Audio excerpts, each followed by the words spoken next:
এলেম অর্জনের জন্য শর্ত। আজকে যে কবিতাটা নিয়ে মূলত আলোচনা করব, যে 6টা বিষয় নিয়ে আলোচনা করব, এই কবিতাটা ইমাম শাফি মূলত লিখেছিলেন। এবং ইমাম শাফি রহিমাহুল্লাহ তাআলার এই কবিতা শোনার পরে উনি যে সমস্ত স্টুডেন্টদেরকে বলেছিলেন, তারা এক এক জমানায় এক এক বড় বড় আলেম হয়ে গেছে শুধুমাত্র ওনার এই কবিতা শুনে শুনে।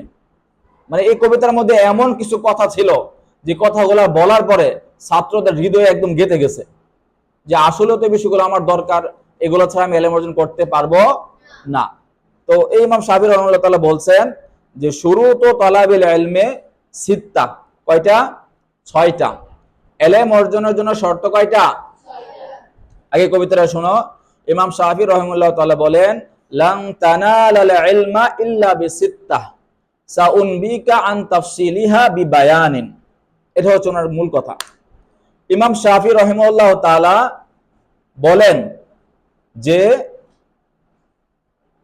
আখি লান তানালাল ইলমা, ভাই আমার, মানে ছাত্র উদ্দেশ্যে বলতেছে, তোমরা 6টা বিষয় অর্জন ছাড়া, কয়টা বিষয়?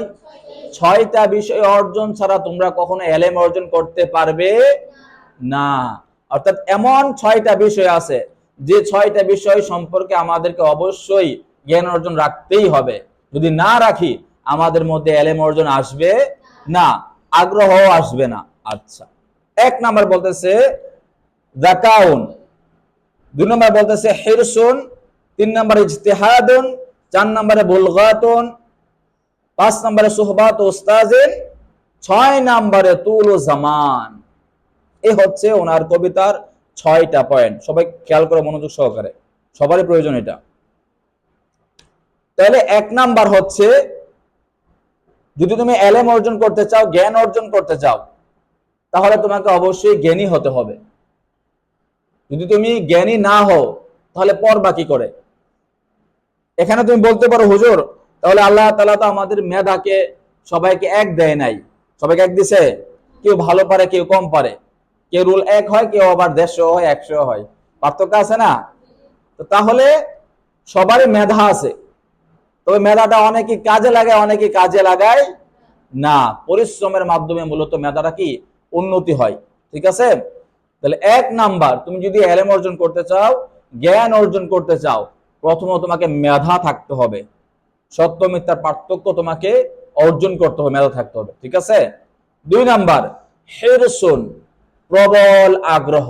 তাহলে এলেম অর্জনের জন্য তোমাকে 2 নাম্বার যে বিষয়টা থাকতে হবে সেটা কি?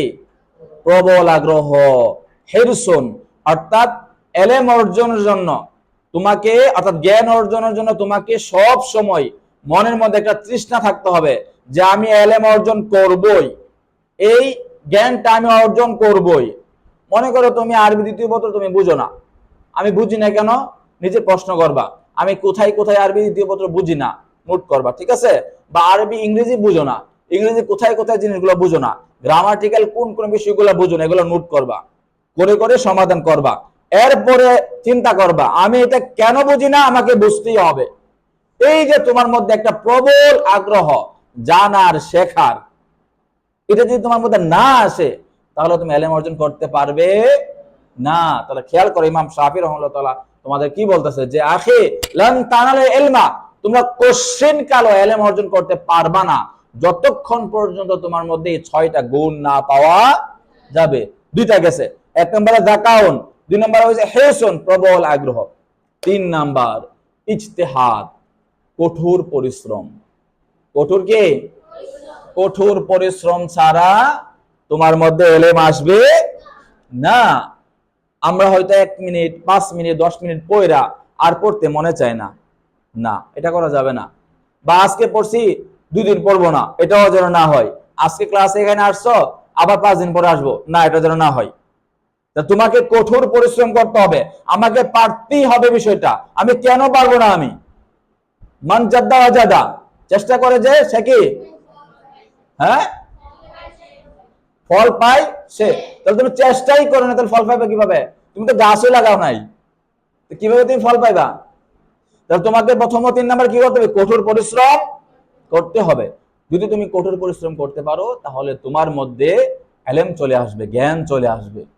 3 নাম্বার গেল। 4 নাম্বার আসো, বুলগাতুন। 4 নাম্বার তোমার মধ্যে এলেম অর্জনের জন্য 4 নাম্বারে যে বিষয়টা থাকতে হবে সেটা হচ্ছে বুলগা।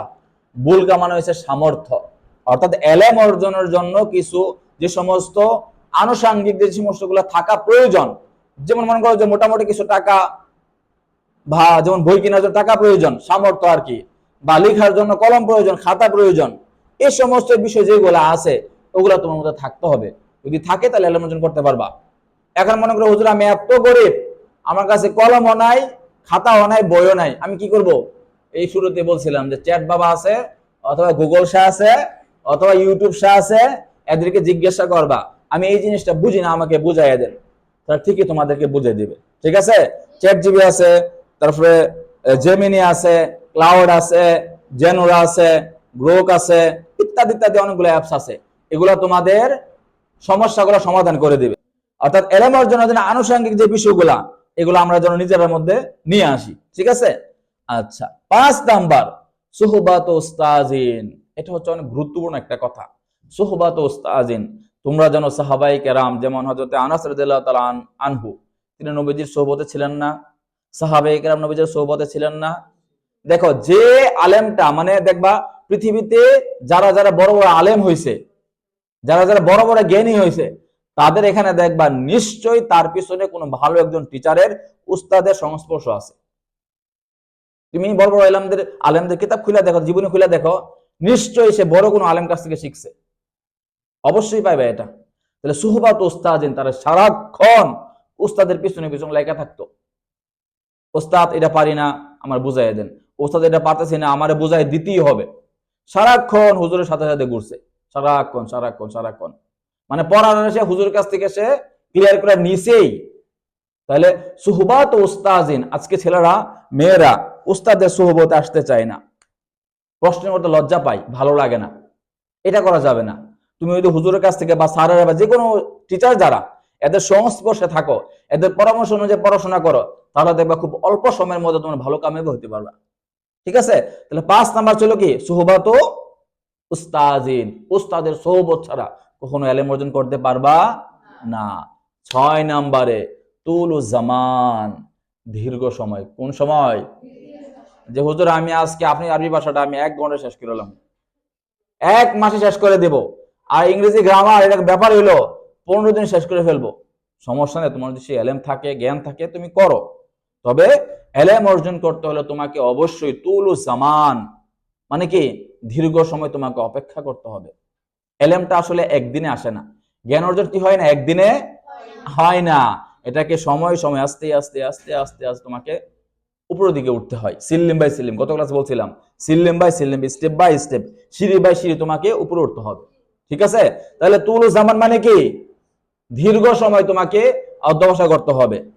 দীর্ঘ সময় নেয়া, আমি 10 মিনিট পড়াটা পড়ে পারছি না, আধা ঘন্টা পড়াটা পড়ে পারছি না, আমি আরো আধা ঘন্টা পড়বো, আরো 1 ঘন্টা পড়বো, আরো 2 ঘন্টা পড়বো, যতক্ষণ পর্যন্ত এটা আমার পড়া শেষ না হয়, মুখস্থ না হয়, আমার সেটা ব্রেনে যতক্ষণ না আটকানো হয়, ততক্ষণ পর্যন্ত এটা আমি অবশ্যই পড়বো। তাহলে তুলু জামান, এই দীর্ঘ সময় নিয়ে তোমাকে পড়তে হবে। ঠিক আছে? তাহলে এই ছিল 6টা বিষয়। তাহলে 1 নাম্বার কি পাইছিলাম আমরা? মনে আছে? যাকাউন ওয়া হিরসুন ওয়া ইজতিহাদুন ওয়া বুলগাতুন ওয়া সুহবাত উস্তাজিন ওয়া তুলু জামান। এই 6টা বিষয় ছাড়া তুমি কখনো ইলম অর্জন করতে পারবে? বুঝতে পারছো নি? আচ্ছা, তারপরে আসো, দেখো এই কথাগুলো আসলে গুরুত্বপূর্ণ, কিন্তু এগুলা, এই কথাগুলো শোনার পরে অনেক স্টুডেন্ট, শিক্ষার্থী ইমাম শাফির এমন বড় বড় আলোচনার যুগের মধ্যে কল্পনা করতে পারে নাই কিভাবে সম্ভব। উনি যেভাবে বলতে ঠিকই ছাত্রদের মনের মধ্যে গেঁথে গেছে, একদম পরিবর্তনের সাথে পরিবর্তন হয়ে গেছে। তাহলে এই বিষয়গুলো যখন তোমরা ইলম অর্জন করবা, অবশ্যই এই বিষয়গুলো খেয়াল রাখবা। ঠিক আছে? তাহলে আমরা এই আলোচনা থেকে আজকে আমরা কি কি শিখলাম? এই আলোচনা থেকে আমরা শিখলাম জ্ঞান অর্জনের কোনো শর্টকাট বা দ্রুত পথ নেই। আমরা খুব সহজে বুঝি, হুজুর এর তার রচনা পারবো না, আপনি শর্ট করে করে দেন, সংক্ষিপ্তে এমসিকিউ আকারে করে দেন, আমরা এটা পারবো, এবং দ্রুত করে দেন আমাকে। না, এটা করা যাবে না। আমাদের আজকাল আলোচনার শিক্ষা এটা। আচ্ছা, আরেকটা কি শিক্ষা হতে পারে আমাদের? আগ্রহ পরিশ্রম একসাথে চলতে হয় কার্যকর ফলাফলের জন্য। তোমাকে আগ্রহ এবং পরিশ্রম, আমার আগ্রহ আছে, তোমাকে পরিশ্রমও করতে হবে। ঠিক আছে, আগ্রহ থাকতে হবে, পরিশ্রমও করতে হবে। মনে করো যে এখন আমার আরবি ভাষা শেখার খুব ইচ্ছা, বাসায় আমি নাক ডেকে ঘুমাইলাম, তাহলে তো হইলো না। তোমার আগ্রহ আছে কিন্তু পরিশ্রম নাই, তাহলে হবে না। একসাথে তোমার আগ্রহ থাকতে হবে, পরিশ্রম কি করতে হবে? থাকতে হবে। যদি থাকো তাহলে তুমি সফল হবা। 3 নাম্বার আমাদের এই অত্র 6টা বিষয় থেকে জানতে পারলাম যোগ্য শিক্ষক ছাড়া গভীর এবং সঠিক জ্ঞান অর্জন করা কি কঠিন। যোগ্য টিচার, যোগ্য আলেম, যোগ্য টিচারের কাছ থেকে যারা তোমরা শিক্ষা গ্রহণ করতে পারবা, তাহলে তোমাদের পথটা সহজ হবে। ঠিক আছে, মনে করো তুমি এখন নবীনগর যাবা, নবীনগর যিনি গেছে, যিনি বারংবার আসা যাওয়া করে, তার জন্য যাওয়া সহজ না। আর মনে করো সে একবার গেছো না, শুধু মানুষের কাছে শুনছে যে নবীনগর তোমরা এইভাবে যাবা, তাহলে দেখো প্রথম যিনি ভালো করে প্রতিদিন আসা যাওয়া করে তার কথা, আর যিনি আসা যাওয়া কোনোদিন করেই নাই, মাত্র শুনছে হয়তো কয়েকজনের কাছ থেকে, পার্থক্য আছে না? আসেনি? গুরুত্ব থাকবে কার কথা? যে গেছে, যে আসা যাওয়া করতেছে।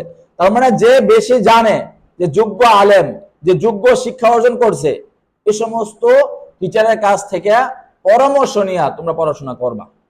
ঠিক আছে, আচ্ছা, আরেকটা শিখলাম আমরা, ধৈর্য এবং ও সময় সফলতার অন্যতম প্রধান চাবিকাঠি।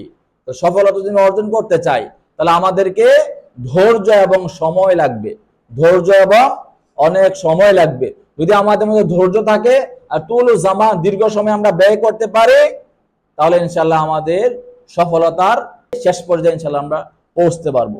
ঠিক আছে।